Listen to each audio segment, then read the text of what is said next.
Islam is for every race. Bismillah, alhamdulillah, you're watching the beauties of Islam. And I'm Yusuf Estes. And today we've got a special program for you talking about the beauties of Islam. In the past, we've discussed the Quran, the teachings of Muhammad, and the preservation of the teachings of the scholars of Islam. Now what I'd like to do is talk about some of the history of the universities and the great centers of learning that came about and how they were also preserved. You might be surprised to learn that one of the oldest universities for Islam in the world is in a place called Cairo, Egypt. It was founded more than 1,000 years ago during the Fatimid time, and in that very university was the first ever to have a woman as the rector. She was the dean of the whole entire university, a woman, teacher, scholar of Islam. Amazing? There's a lot of amazing and beautiful things in Islam.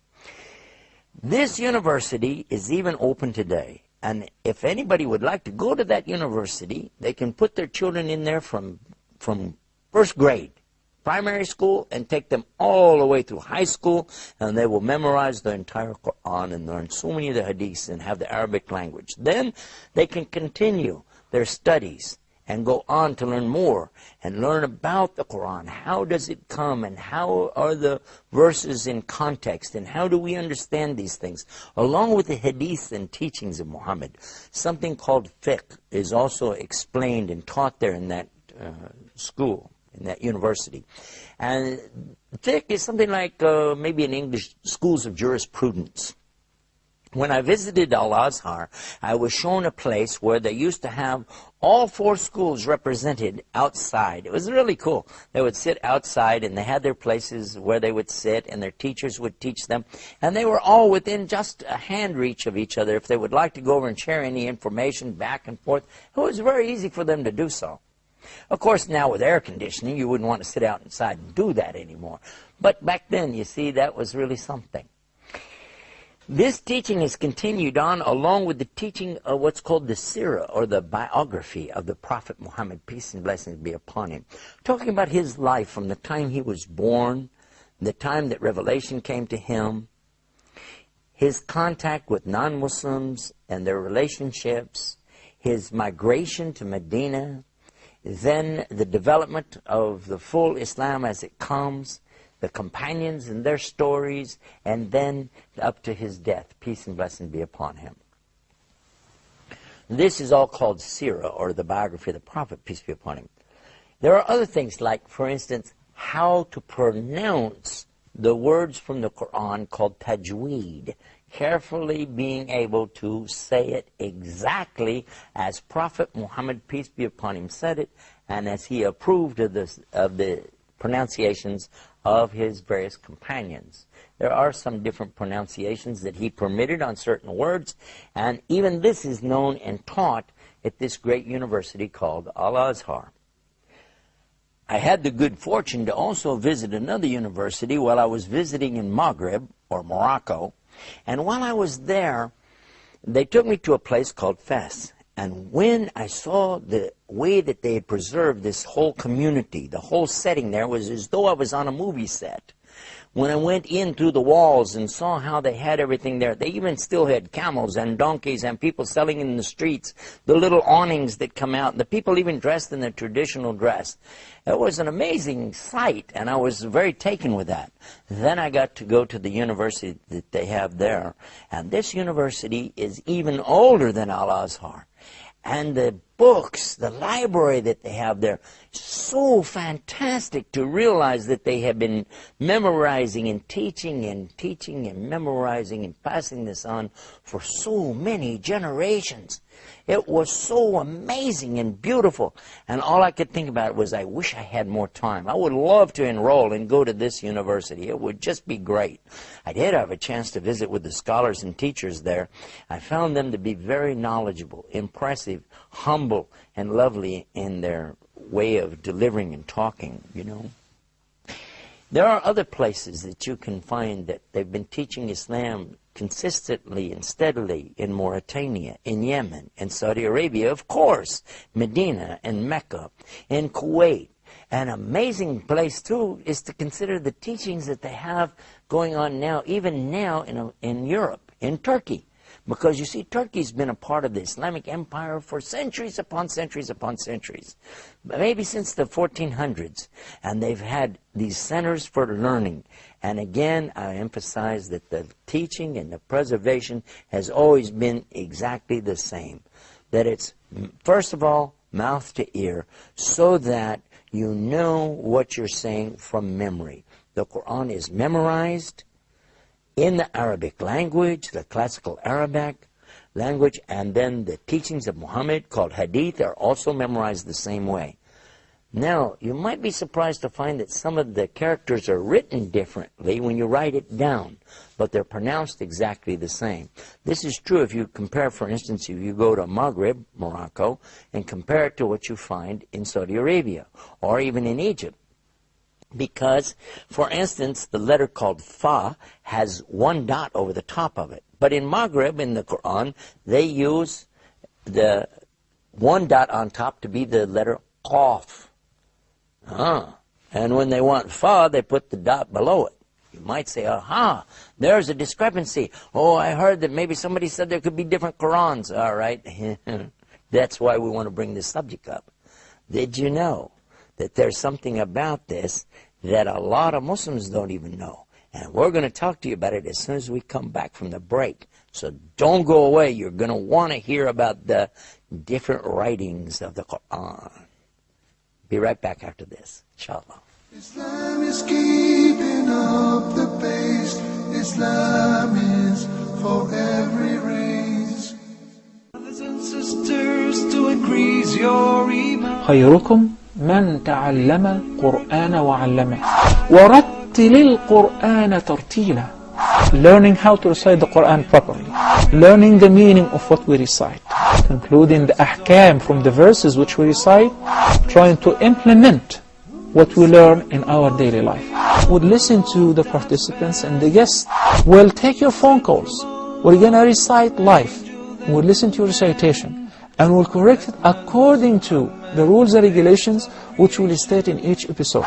Now your dream will come true.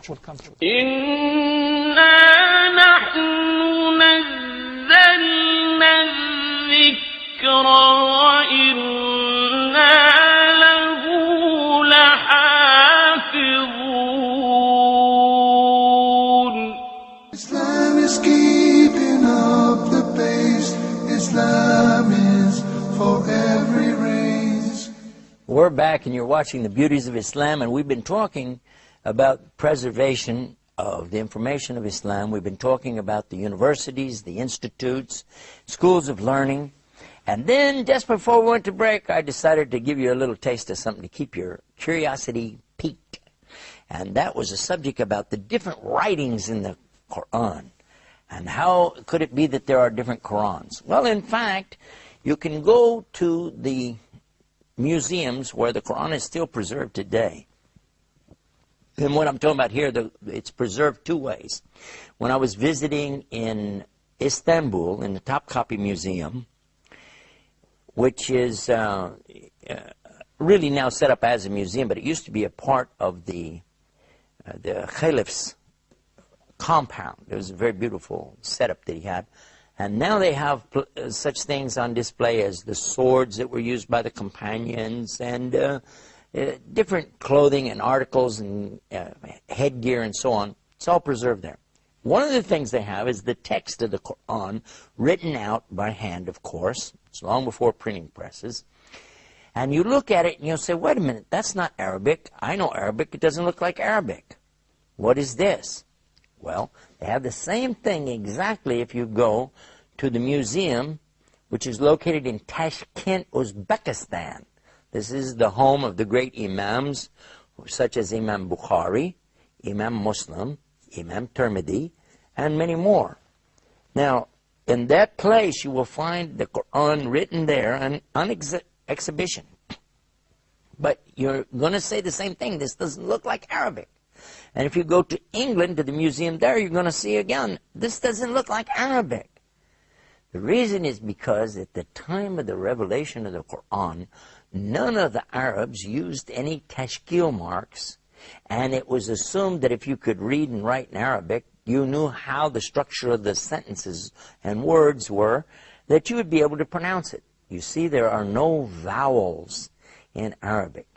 This is also true of the Hebrew language of the Bible. There are no vowels. These were added much later, what's called vowel markings.